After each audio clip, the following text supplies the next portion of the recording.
My name is Lisa Marginelli.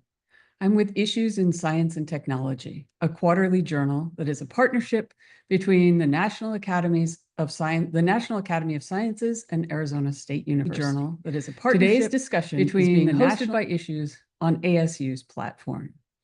And I am really happy to introduce today's discussion. What is going on in science policy? Before I introduce the speakers and the moderator, I want to say a little bit about our general goal and hopes for this event. There's been a tremendous amount of news about the cutting of science personnel, capacity, and research funding across the federal government. But the science policy community has been left to synthesize all of these actions to understand what they mean for the larger daily conduct of the research enterprise and its future. To do that, we've assembled a group of experts with unique insights into what is going on today for this panel discussion. But of course, this is a collective exercise that requires all of us. In other words, everyone who is here today on Zoom is an important part of this conversation. So about half of today's event will be a moderated discussion between the panelists, and the other half of the conversation will be the panel engaging with the questions that you ask and the issues that you feel are interesting and important. So to enter your question, use the Q&A function that's at the bottom of your screen behind a little question mark. You can also use the chat function to chat amongst yourselves, but if you want the questions to get to the moderator, you have to use the Q&A function. Now, with all that said, let's get started. Our moderator today is Mitch Ambrose, who is Director of FYI Science Policy News from AIP. Our panelists are Divyansh Kaushik, who is here in his personal capacity, Jason Rittenberg, Principal of Excel Regional Solutions, Caroline Wagner, Professor, the Ohio State University, and Carrie Wolinetz, who is Senior Principal of Lewis Burke Associates, LLC. So I'll turn it over to Mitch to get this underway. Thank you very much for joining us, and we look forward to this event. Thanks, Lisa. So just to start off here, I just want to start by acknowledging that talking about any sort of federal policy these days can be a particularly personal topic. And I know that a lot of people in the room and elsewhere have either live in DC, know people who work for the federal government or rely on federal funding. And, I'm not going to pretend that I'm totally removed from current events. I know a lot of people have lost their jobs, and it's very personal, but, we're going to try our best today to just really, as objectively as we can, zero in on what are the science policy priorities of the new administration and get a sense of where things might head from here.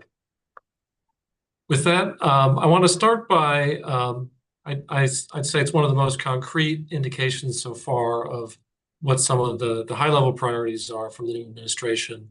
The new director of the White House Office of Science and Technology Policy, Michael Kratsios, very recently gave a speech where he outlined some areas, and it was following up on a letter that he received from the president asking him to look into certain things in the research enterprise. So I'd like each of our panelists to say what stood out from them as most significant from that speech, and we'll go from there. So would anyone like to start?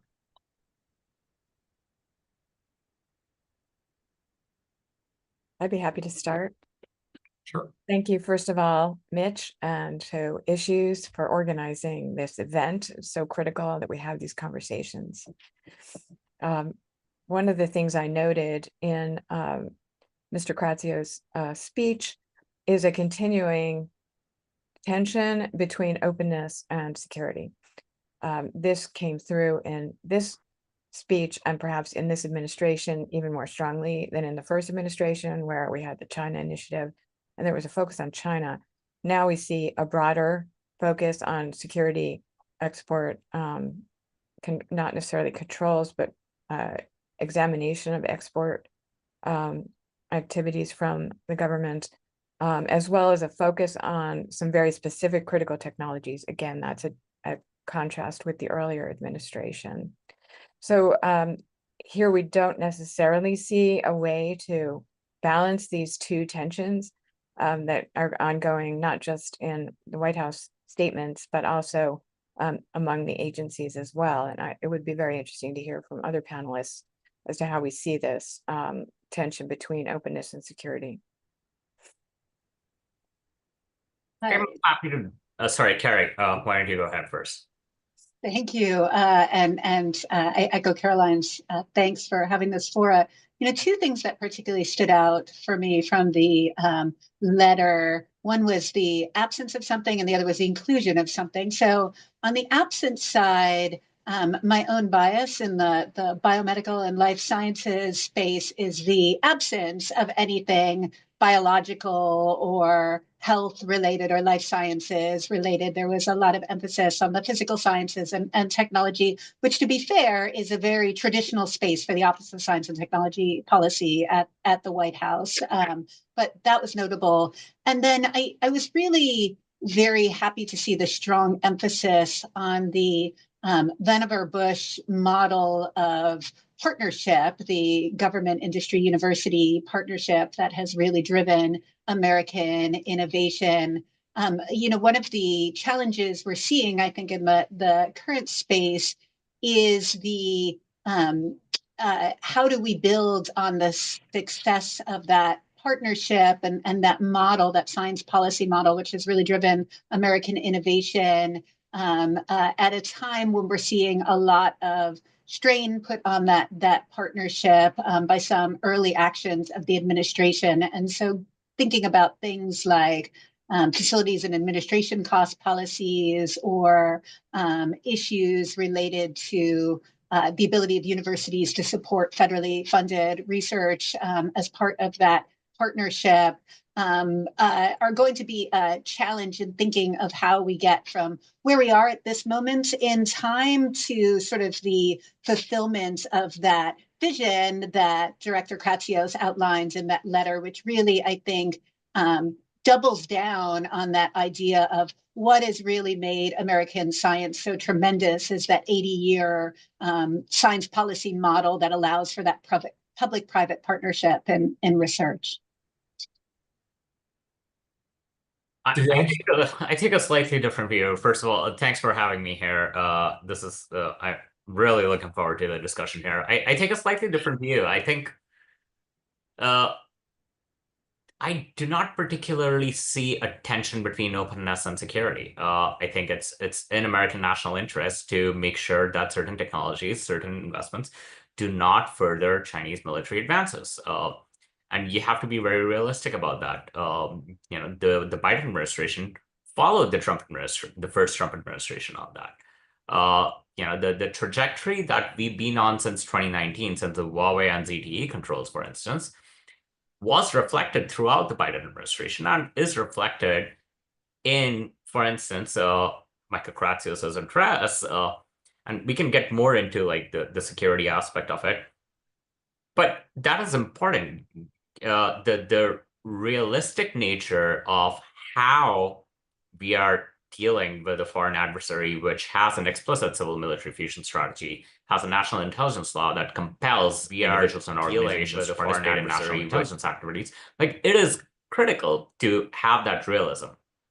Separately, one thing that I really found that resonated a lot more, aside from my security background, like from this address, was the way we do science, right? We've talked a lot about that. Maybe we need to think of new mechanisms. But his address really goes into it, like, okay, we're in this moment of efficiency. How can we capitalize on that to do science better? What are new mechanisms to do science funding, for instance, that if you look at the science funding model as just like if I was looking at it from a venture capital perspective, like, from that angle, let's say the efficiency model is not about spending less, it's about getting greater return on investment. And are there better funding models through like procurement and price competitions and other aspects that he talks about? I think those are things that we should be looking at in this moment on how we can bring those to the fore. Like the Biden administration tried some of those things, did a lot of work on that. I think like you could really scale a lot of that up in a second Trump administration. At least that's what I got from that address. So if I could just put in a couple of facts here to highlight some of the things you're saying, Divyansh, because one of the things we see since about 2014, 2015, US-China collaboration, China has been the largest collaborator with the United States in science and scientific, anytime that we're collaborating. If you look at scientific output from the United States, all the growth in output has been at the international level. So we're working internationally and China's our top partner. And so if we're going to decouple that relationship, we do not have clear lines about what is dual use, what is military research, and what is open or basic research. We have NSPM 33 without very much guideline about what is basic research here and what should be protected. So it's in the absence of clear guidelines, what we're having is fear-based backing away from collaborations, many of which have produced research and development articles that are among the most highly cited in the world. That, in fact, when you look at US-China collaboration, our work together is much more highly cited than the work of either nation alone.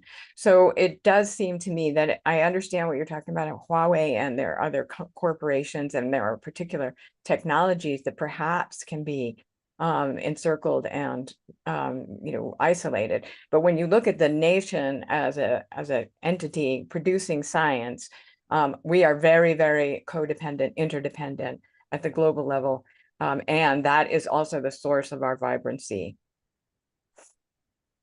So I'll definitely have some follow-ups on the subject of research security, but before I go down that road, Jason, just want to give you a chance to say anything from the speech that really stood out to you. And for the audience, I put a link to the speech in the chat, as well as the letter that preceded it. Great, I appreciate that, and thank you as well for having me too. So I was struck, I think when you step back and look at the big picture of what Mr. Kratsios' speech is saying, I think there's a lot that people working in the science community, and then I tend to focus more on the economic development side of what happens with our research enterprise. I think there's a lot to be excited about. I mean, saying that this moment calls for the reinvigoration of American science and industry, and talking about promoting American technological leadership. I think there's a lot there that certainly a lot of the groups that I've worked with on tech hubs, build to scale, and other programs that make these investments would be really excited to hear coming from the administration. But what's going to be really interesting, of course, is to see what that ends up meaning in terms of the details, and a couple of things that I'd be curious to hear OSTP expand on going forward. I think if you look at one of the first goals, which is about the actual getting more into the investment of what's going to happen on the research enterprise, I'm kind of wondering, I think you could maybe read into some of his comments as the federal investment should be more focused on basic research versus later stage. And obviously that's been a big discussion that's been going on over the years. So I wonder if that is the direction that he's kind of hinting at, or maybe that's a little bit too much. And there are also some comments in his speech that, yes, the government needs to be an adopter and early promoter of American tech, but then some comments that make it sound like a lot of the innovations that come out, and fair enough to some degree, don't necessarily meet consumer or government needs. And so where is that kind of steering or direction or partnership going to come in to get to the products that he's saying he feels the government needs to be purchasing? And the other side then that matters to me on the details a lot is, of course, what the execution is going to look like. And so at the end of the day, where is the government going to make investments? It's great to have the director of OSTP making these big statements about how important the tech and science and industry is to America's future. But, to your opening comments, Mitch, if we're getting rid of the staff who've been managing these programs effectively, if we're not spending money on the programs, what's the reality actually going to be for, the people trying to implement this direction? Yeah, well, thanks everyone for those initial thoughts. And I'll follow up first on the thread of conversation about research security, and then move to what Carrie brought up about the university government partnership. So on research security, in the speech, Director Kratsios, he directly criticizes the Biden administration pursued what it called a small yard, high fence approach to export control policy, meaning that they put relatively strict controls on a a relatively small number of areas. And the speech, I'm curious what people think, but it seems to be, calling for expanded controls, although perhaps simpler in their execution. Do people think that Kratsios is advocating for a larger yard, higher fence approach? I mean, he explicitly calls for strengthening oversight, for instance, of international collaborators in research. I'm curious what people think of where things might be headed in the export controls / broader research security space. Well, it's left very with kind of broad statements, which seem to be a little bit contrasting one to another. That we have to engage and be open, and then at the same time we have to look for ways to create, increase security and scrutinize international collaborations. And I think we know even in the Wall Street Journal today, there's another article about Chinese national here in the United States who is being let go by his Indiana University because of Chinese ties. So these, what people are seeing, at least on the ground in universities, is these kinds of actions, students losing visas, professors losing their positions. That's putting a chill on relationships that have been somewhat robust for a long time. Many of these relationships have been going on for many years, and people are backing away from them, even though we know they produced a lot of great science. So the SECURE program, I don't know if people are familiar with SECURE, but it's a National Science Foundation program that was mandated by Congress in CHIPS and Science. And that is underway. I'm working actually pretty closely with it if people are interested in learning more about it. But the idea there is to help universities and small businesses to set these boundaries and barriers. But we have no real true guidelines coming from science policy from agencies or the White House. So I'll distinguish this a little bit. Like when you talk about export controls, you're not necessarily talking about research. What you're talking about, for instance, when you talk about the small yard, high fence, what you're talking about is the semiconductor controls, the tooling controls, the HBM controls that the Biden administration put, the broader AI stack that if a country has, if we do not essentially want this American dual use technology to be powering Chinese military or being used in a surveillance state and to conduct human rights abuses. Now, you can argue the merits of how big the yard should be or not, but that's what I read from that statement, not research security. What I read is the Biden administration did certain controls in, say, October of 2022. Companies found a way around that. They had to update them in 2023. Companies found a way around that too. They tried to update in 2025, January of 2025. Companies found a way around that to some extent, right? Like, so what I hear from that is, okay, that was like somewhat of that's an approach that perhaps we're not going to follow or see much of in this administration. So I think like the details broadly we're going to see more so, because if you look at the America First trade policy memo that the president issued during the first couple of weeks, it directed the Department of Commerce to reassess the export control policy. And I think like that is reflective of what Director Kratsios was speaking about, not per se research security, but like to the extent on research security, I think like I agree that the Biden administration should have released more guidance, and that's on them. But at the same time, and I do agree that, in the lack of clear guidance, like you end up having to do a whack-a-mole approach. It's bad. But at the same time, like I think the administration's about 3 months in, and I can speak about the visa issues later, but let's step back a bit. Let's zoom out. Like, what are we trying to achieve, right? Like, say it's the PRC's strategy of integrating civilian research with military applications is not merely theoretical. it's being implemented at the highest levels of Chinese academia.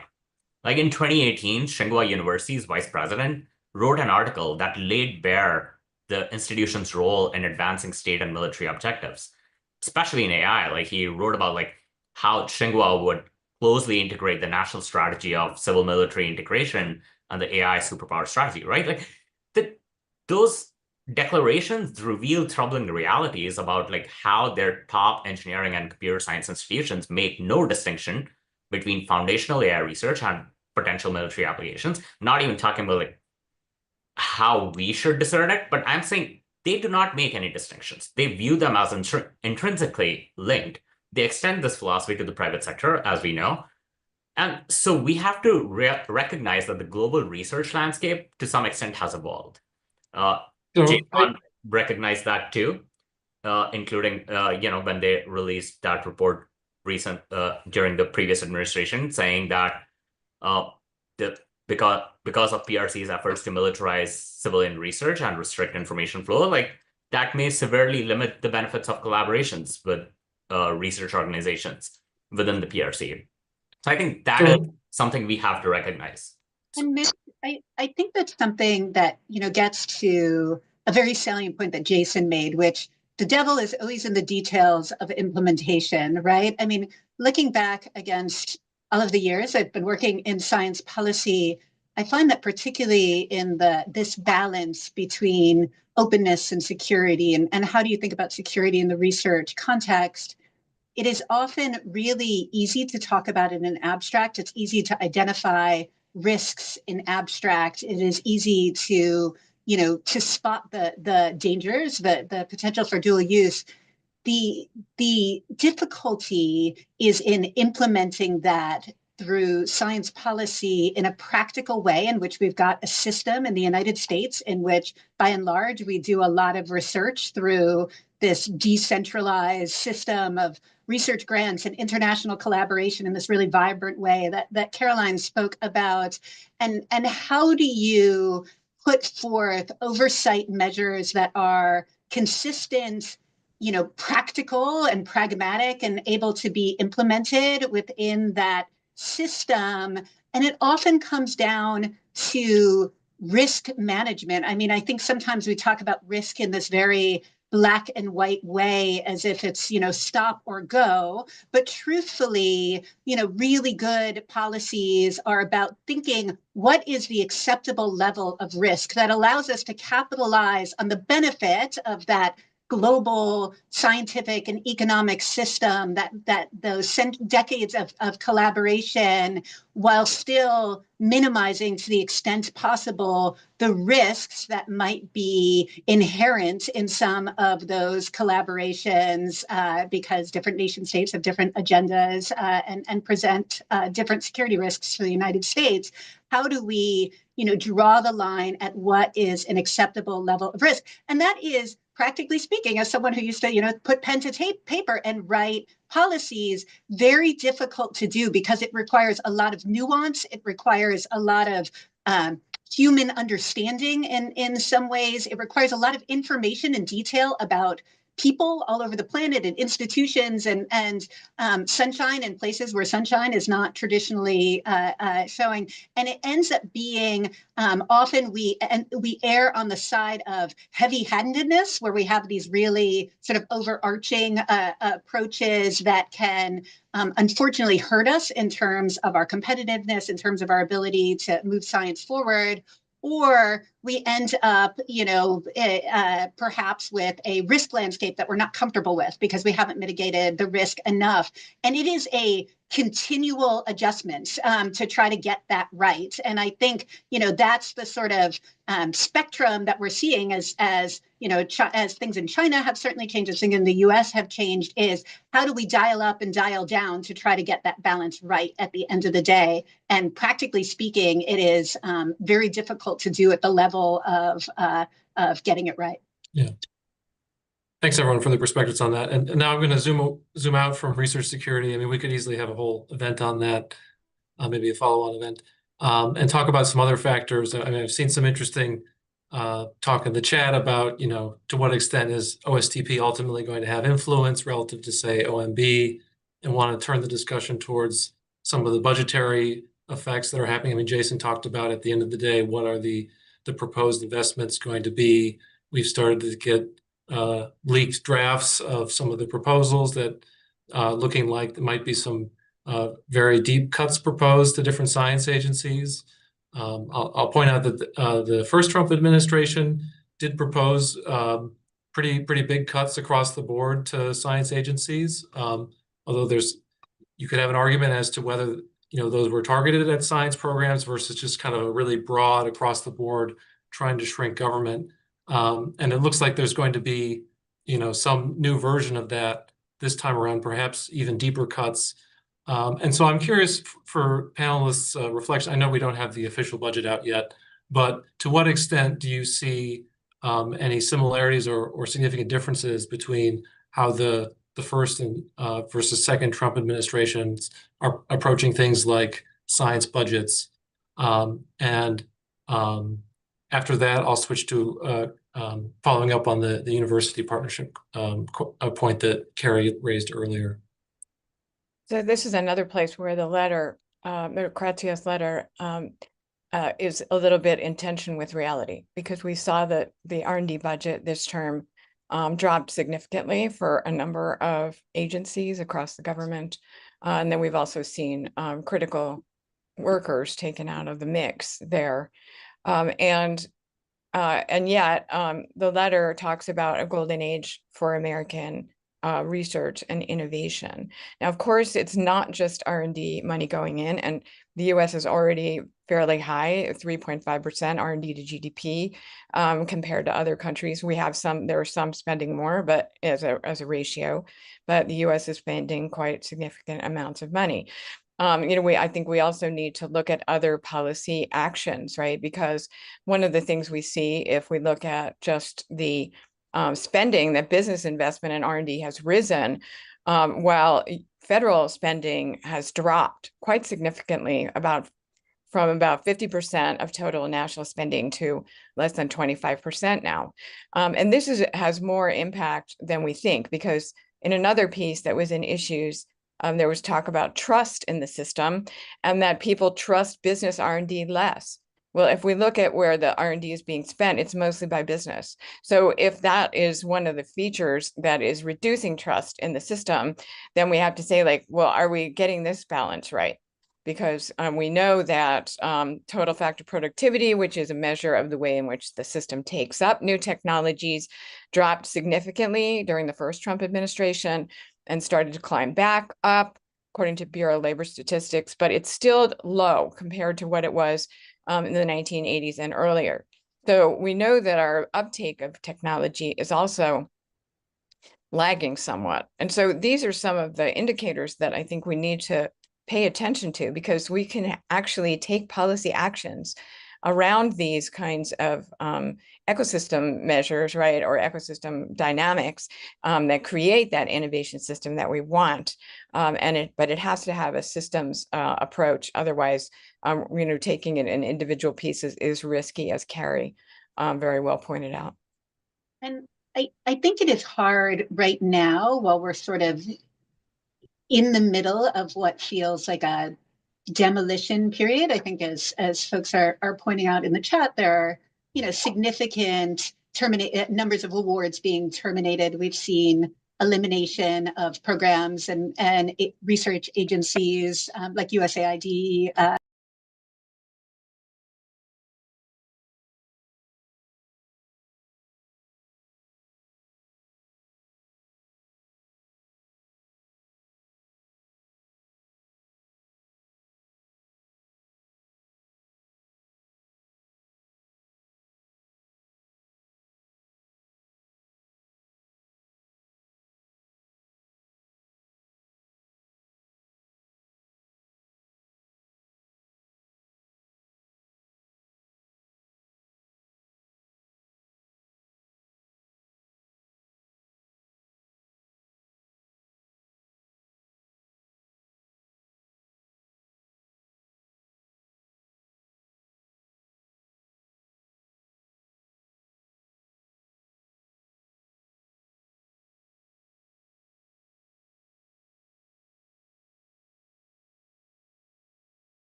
the other past awards from the prior administration that were compliant at the time. And so that is certainly a very different approach and not something that we've seen, at least not to anywhere near this systematic of a degree in the past, including in the first Trump administrations. That's one really significant difference. Obviously, there's been the news with the National Science Foundation this week about eliminating quite a few grants as well, in addition to some of the ones in the past.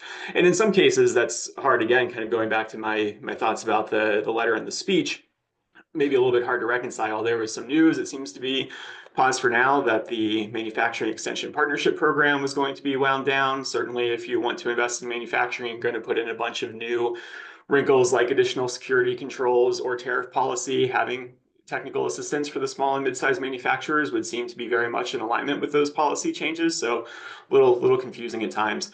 And then the second thing that I would look at is, the administration budget document is often viewed as a little bit more of a policy document because Congress, for years and years and years at this point, have done pretty much what they wanted to do with the budget. And so under the first Trump administration, you saw a lot of calls for cuts, including the Economic Development Administration and the Build to Scale program being eliminated, but Congress responded by actually increasing program sizes in a lot of these areas that the people on the call care about. And so I think one of the biggest things that may or may not be different, it's too early to tell about this administration, is how Congress ends up responding to the administration, because that will end up driving, again, what a lot of those realities on the ground end up being. Mm-hmm. I actually have a quick point to add to that. I think, okay, say the administration comes out with pretty, deep cuts in their budget requests, and Congress does re-up it. I think one of the critical pieces of that is going to be, do we still have the workforce at these agencies to implement, if say the administration hypothetically asks for $4 billion for NSF funding, but Congress puts it back to previous year's appropriation level, but you do not have as much staff as we did previously. I think that's what scares me more than lesser funding. I think if we do not have, if we let go some of these mission-oriented people,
frankly dumb way. I worry that scientists are circling the wagons at expense of more nuanced discussion, and I think that's a recognition that there perhaps is a real there was a real desire and for reform in some cases, but all the nuances being lost right now. I'm curious if there's any reactions to that. I think that latter point is certainly true. It does not feel like a time for thoughtful, deliberative decision-making about how do we reform any science agency. How do we think about ways that we can do research better or drive innovation in more thoughtful ways? To your question or the question of the audience, Mitch, I do think it is a concern that the reduction in science agency staff are going to ultimately impact our ability to support science kind of regardless of the funding levels at the end of the day. Agencies like NIH are not giant machines that run on automatic programming. that money gets out the door because of the people who work in those agencies, and those are the people who are, running everything from the review system, which certainly is a topic that deserves, as a science policy matter, how could we make our review system better? Even though our review system, it's the envy of the world, but we can always do better. I think we could all kind of name our favorite flaw with peer review and spend a lot of time talking about it. But at the end of the day, our ability to review science, to support science, to oversee science, to really distribute the federal resources to the thousands of institutions and hundreds of thousands of scientists all over the country that actually do the work in the lab, that requires people, and it requires expertise, and the decimation of that expertise, again, not something you can recover overnight. It's not something you can turn on and off like a faucet. It takes a long time to build up that institutional knowledge and expertise, and a reduction in that expertise at the very minimal will slow everything down at a time when scientific opportunities and our competitive place in the world should really be screaming, speed it up. Let's go faster. Let's accelerate. Let's think about how we do this better, faster, at higher quality. And that's just going to be very difficult to do without the institutional knowledge and expertise. It might be better at this point to think about, what do we have going forward, since it does seem like some of the old system won't return, at least in the near term, as you say, Carrie. One of the changes that has very recently happened is the dissolution of advisory committees at National Science Foundation. And if there are members of advisory committees, former members, on this chat, could you email me, because we're putting a letter together. But people like me and others have been volunteers for many years, and it's free labor, right? We're paid by our universities, and we provide information and input to NSF on making funding and how to do new ways of funding. That's being closed off, and it is concerning because they're letting go of the staff, but they're also letting go of the advisors. So where does the knowledge get diffused, right? How do we make these decisions in ways that will enhance our science base? Jason, do you want to add anything there? Yeah, I would just say, two quick thoughts on it. One, I do think there are a lot of ways that we could make this process more efficient if there was a critical and serious process to look at this. Obviously, there have been conversations about where the right place is for SBA within the federal enterprise for many years. I know that there's been a lot of frustration at times that things like the EPSCoR state strategy, or a state could have an EPSCoR state strategy, they could have an EDA, comprehensive economic development plan, they could have plans that are reporting to HUD that all touch on elements of the same thing, but they're all kind of tend to be done by different actors. Are there ways that we could have much more synergies and more efficiency? Certainly the grant delivery and recipient process can be improved too. So I think there's no doubt that you could do more with maybe fewer staff or administrative resources if it was done well. One of the things that concerns me about decreased staffing is that I'm concerned that oversight on existing awards is going to be one of the first things that ends up having to go. And so are we setting up ourselves where all of the people we work with in federal government, they're just going to be crunched right now trying to get the money out because they're required to for Congress. Oversight's easy to drop, and we end up having some things that fall through the cracks and end up, this period now ends up haunting us for 8-10 years down the road because there wasn't oversight, because there wasn't staffing. And just like on that, I like to remind people often that, when in 1970s and 80s, my technical background is in machine learning, and nobody was funding neural network research because it was thought of as waste, fraud, and abuse at the time. Because everybody was so bought into genetic modeling and logic programming and whatnot, because that was seen as the way forward. Neural networks, oh no. The National Science Foundation was funding Jeff Hinton's work on neural networks. It funded Andrew Bardo's entire PhD to work on reinforcement learning as a new concept. There was no practical implication at the moment in those decades. And fast forward 50 years, 40 years, 50 years, right? Like now you look at the state-of-the-art models that are coming out, the frontier AI models, they're based on those two foundational technologies that were developed at the time. And so one of the things you have to think of is like, what new foundational technologies are we leaving on the table that may be coming down, becoming reality 40, 50 years down the line based on the foundational work that is happening today or not happening today, perhaps. The second thing to Jason's point and Carrie's point, and like one of the things that boggles me is not with the executive branch really, like it's, this part of the legislative branch, the Congressional Budget Office, scores R&D funding as a net negative, even in static score. Like I'm not talking dynamic scoring. Like dynamic scoring, they will score it positive as like a revenue generator, but like when they score R&D funding, they score it as $1 lost. Like every dollar spent on R&D is $1 lost. When research has evolved so much on this particular question on how much direct tax revenue a single dollar spent on R&D generates. And I think like that is another thing that people should be looking at, because you change that, you start changing the conversation. Now R&D spending is a revenue generation. It's a revenue generating mechanism. And that changes the conversation entirely on whether this is efficient or not. And sorry, can I just jump in real quick to piggyback on that? Just the point about some of the foundational things that we might lose with some of this going on right now. There were a lot of changes to the Small Business Innovation Research Award, which has created and helped, I shouldn't say created, but helped to scale so many really interesting and innovative and important companies to our economy over 40 years. There are a lot of changes made in the last authorization.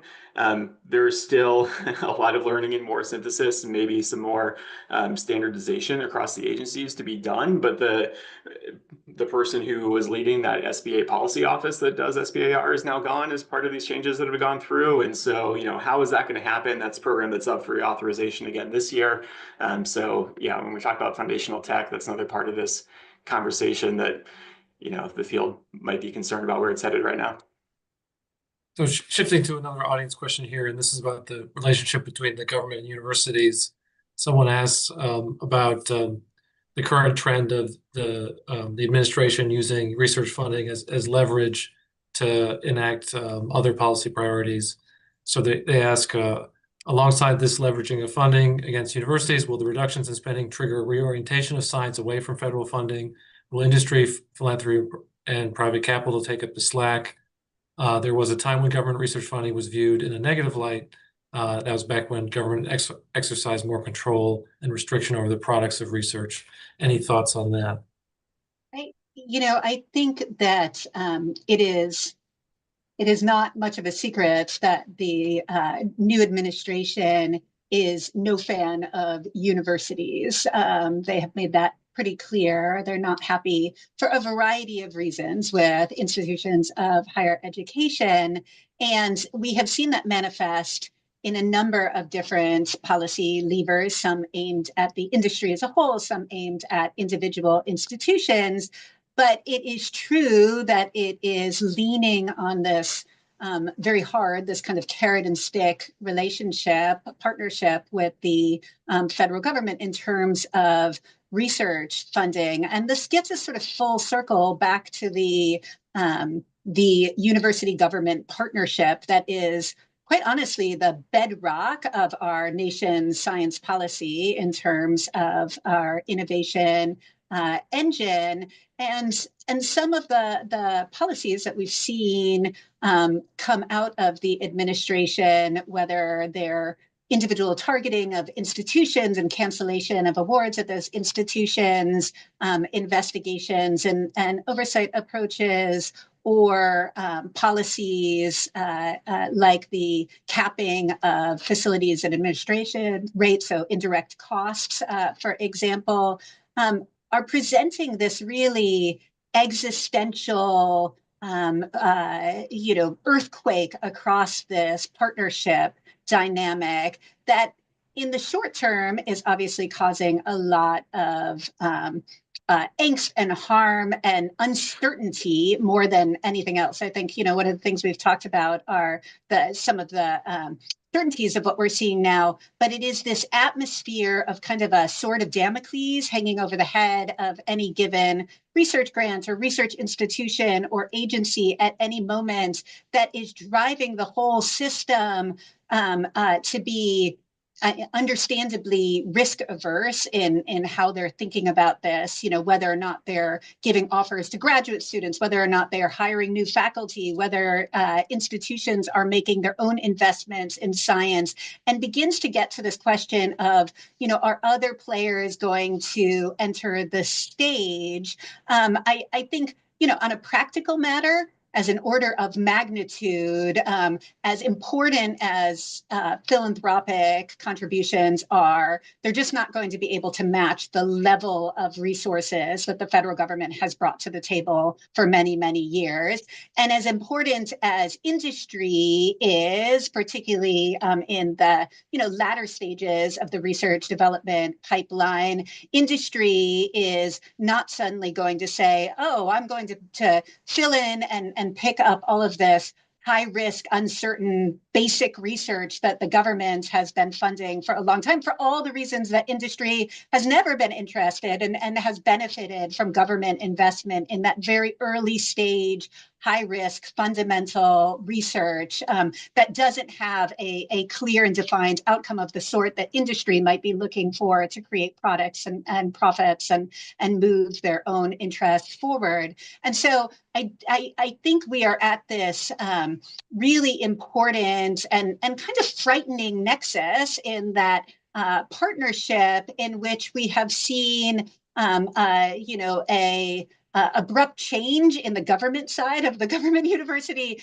partnership without a clear path towards resolution that on one hand is undoubtedly going to make the institutional side think about their business model and their relationship with the federal government. But at the end of the day, in some ways, so much of that partnership and what makes it work is built on this foundation of trust. So we talk a lot about the trust of the public in science, but there's also this ecosystem level trust that is developed in all of these partnerships and relationships, whether that's between scientists and their institutions, whether that's between institutions and the federal government, between patient groups and the research institution, between industry. And right now, a lot of the actions we're seeing, perhaps the longest term impact will be the erosion of that trust. People hesitate to enter into partnerships where there is sort of no certainty that each partner is going to fulfill the obligations that they entered into that partnership initially. And if it's very easy for one side of the partnership to suddenly reverse course in a very dramatic way, it's going to make the other players in the system hesitant to continue that sort of partnership model. And that is a major shift from 80 years of US science policy. So I'd like to pick up on that theme of trust. I mean, clearly there's been a breakdown there between the university sector and the government. And I'm going to prepare two questions from the audience here. One is asking, what are 3 actions you think should be taken and by who to improve the relationship of the S&T community with the Trump administration? And a related one is, do we have any proposed recommendations on how to meld the R&D community's priorities with those of the current administration? Any thoughts on those 2 questions? Yeah, I'd like to jump in here and follow up on Carrie's raising the issues about the break between and the question of trust between the university sector and government. I will say, as somebody in a university, the universities have a rebellious streak where even in this current environment, there's a little bit of, well, we have academic freedom. We're an independent institution. We do serve the public good, but, we have a lot to say about how that happens. And so one of the things I think we have to go back to is this question of, somebody asked, can philanthropy or industry fill the gap? But the answer is really no, because Carrie brought it up. Industry wants products. Where the basic research and the spending on basic research has been going down over very significantly. So the question, I think, is one of encouraging greater spending, and philanthropy is just a tiny, tiny share of all the spending that's going on. There's no way that they're going to make up for what the government has spent. So one of the things that I think is always a pitfall for the science community is to look like an advocate for its own self, to say like, hey, we need more money, just give us more money and we do the great things that Divyansh mentioned, happen for over 40 and 50 years. And that's a true thing. But, I think one of the questions that we have to ask is, how do we present it in a way that will gain traction within this current administration so that it's seen as the kind of investment, and Divyansh asked that too. And I'd be glad to talk to you about that, because I've asked that question many times about why is R&D considered a spending instead of investment. But anyway, but I think that would be the way forward, that we need to not just point to the historical, but also point to how the research system provides the goods that the administration is interested in. Yeah, I'll just tell everyone we're rapidly approaching the end of time, but I want to stay on this theme right now. Those final two audience questions that I asked. So Jason, go ahead. Yeah, I'll try to be briefer than it deserves, but get something across anyways, hopefully. So one, I mean, I think certainly trying to, Caroline, to your point, use industry and other partners and show the real value of the research, not just for its own sake, which I think many of us on this call would agree research for its own sake does have value, but how is it actually impacting positively your regional, the national economy, because there are people who want the products. And so making sure, if you're not already cultivating those industry advocates and using them and the examples of those partnerships to help communicate it. I don't know, frankly, that that's going to get you there, but I think that that's at least a critical piece, and hopefully would also be helpful with other funders and maybe state legislatures to think about trying to supplement some of this investment, because you've had a couple decade-long, at least not keeping up with inflation, if not absolute investment, depends on the state from that level too. And a lot of the institutions we're talking about that do so much of this research are public. And so is there a way to think about, local competitive advantage from actually reinvesting in this enterprise? There might be some more asks there.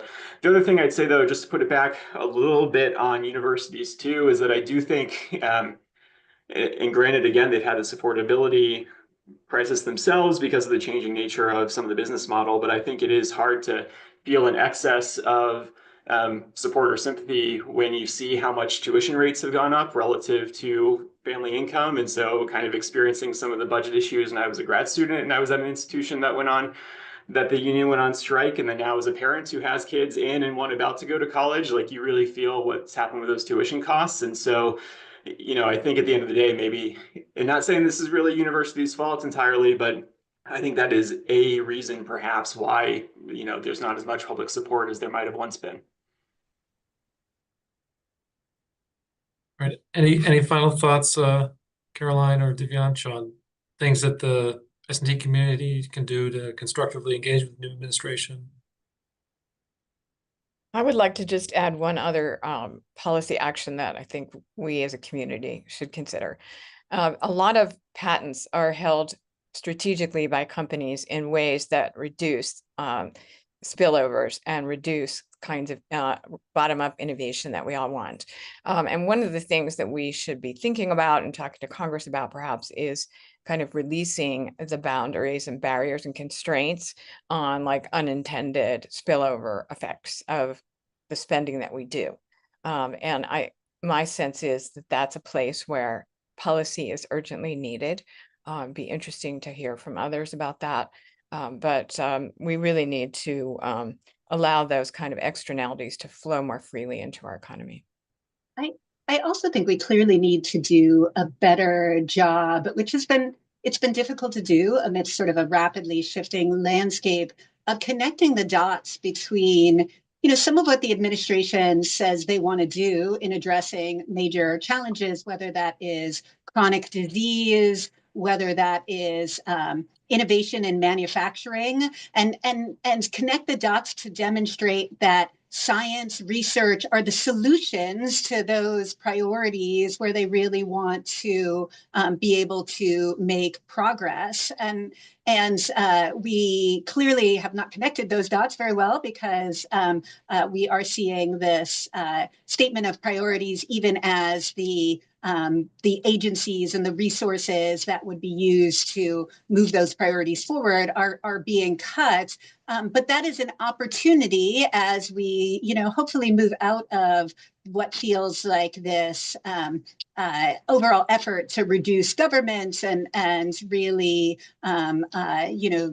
demolish the priorities of the previous administration, and hopefully get to a point where we see more statement of what the administration wants to achieve during its term in office. As we see more government leaders get into place, we have Jay Bhattacharya at the NIH is beginning to outline his priorities, for example, as NIH director, making sure that we are telling the story of how the research that the U.S. has strongly supported for many days can be part of that solution to achieve those objectives and goals, and doing so in a way that is really undeniable.